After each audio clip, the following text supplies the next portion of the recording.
Hey guys, it's Crack back for another Crack's Commute cassette review, and today we're going to be talking about one of my least favorite genres of metal, and that's thrash metal. And we're talking about Nuclear Assault. So this is Handle with Care, their third full-length album. Came out in, what is this, 89? Yep, 89. I think same year as like Injustice for All came out.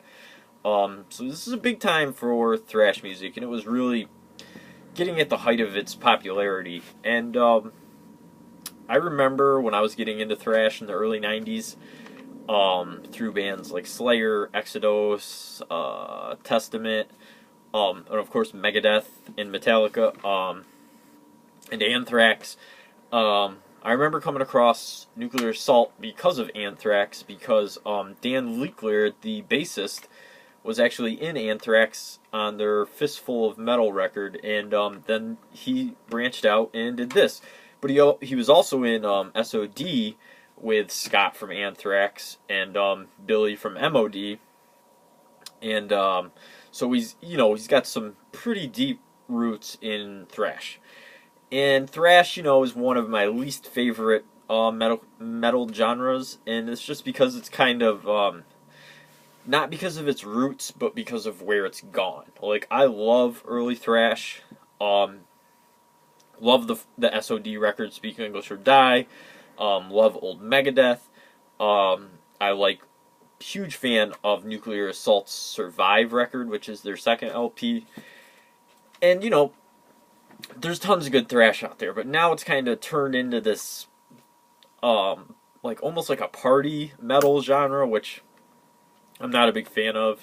Songs about like drinking beer and pizza. It's kind of like made a mockery of itself, in my opinion, with bands like the fuck is that band called? Municipal Waste. So I'm just not into it. But I do like the pillars of thrash, and I would consider this to be one of the most unappreciated.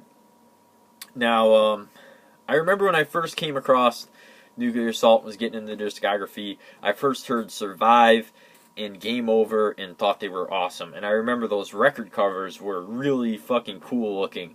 And then I saw this, which has a picture of the Earth, and it says Handle with Care, and I thought, this is going to be fucking terrible. Like, this is going to be bad, right? This is like some hippie shit or something. But it's actually probably their most polished, well-produced, and tightest record. That's not to say it's my favorite. I think my favorite Nuclear Assault record is always going to be Survive, but this is fantastic, especially for where music was headed at the time. Grunge was right around the corner.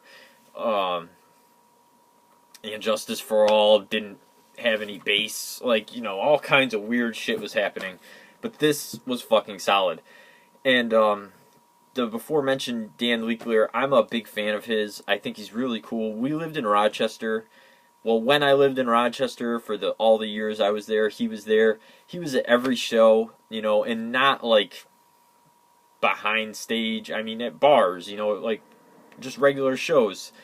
And he would be in the crowd, just hanging out, like a normal dude, totally approachable. He would talk to you. He was, not like a, I can't see any of the Metallica guys being like that, ever.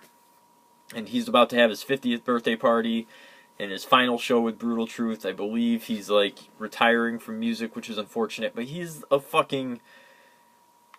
one of the founders of metal, in my opinion, and just an awesome dude. And this was kind of like his baby, Nuclear Assault. They've broken up and gotten back together and all that, but just a cool guy. And he had a Rochester band called Crucifist, which is like a black metal band that I used to go see all the time.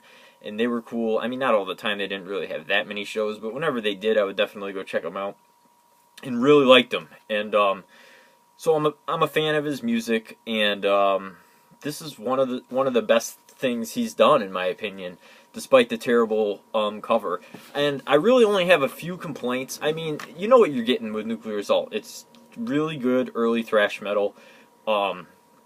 Lyrics about fascism, social injustices, abuse of power. Some pretty heavy topics. Not about drinking beer and shit. But there is, like, some things on here that I think they attempted to, like, stay kind of light. and that's like Funky Noise, which is like a 30-second instrumental that is just totally skippable garbage. It's got like horns, and it sounds like really weird funk metal with horns. It's bad, like really bad. So I always fast forward that. And then there's the Mother's Day, which is like a really out of place, like I guess grind song, which might be like kind of a hint of where Dan was going with Brutal Truth, maybe. And then there's the Trail of Tears song, which is the last song on the B-side, which has this really weird long outro that is kind of pointless. But other than that, this is all really solid songs. There's some great stuff on here. Really, every song besides the three I mentioned are pretty good. I'm not the biggest fan of Search and Seizure, but everything else pretty damn good.